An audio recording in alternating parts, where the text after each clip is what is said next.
પાણીપુરી તો તમે ઘણીવાર ખાધી હશે, એકવાર જરૂરથી ટ્રાય કરજો આ લેમન પૂરી. જો તમે પણ ચટપટું ખાવાના શોખીન છો તો તમારા માટે જ છે. તે માટે બાફેલા બટેકાની અંદર આપણે કોથમીર ફુદીનાની ચટણી નાખીશું.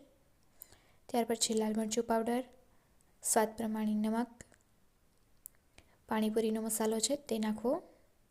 ત્યાર પછી સંચળ નાખીશું, લીલા ધાણા ઉમેરી દઈશું અને ત્યાર પછી આપણે બોઇલ કરેલા ચણા નાખેલા છે.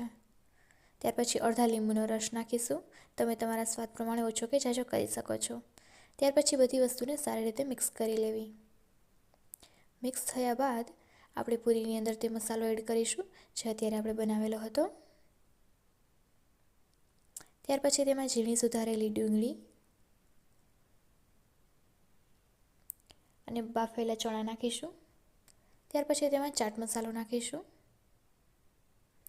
અને લીંબુ એડ કરીશું. તો તૈયાર છે આપણી ચટપટી લેમન પૂરી, જેને તમે એન્જોય કરી શકો છો.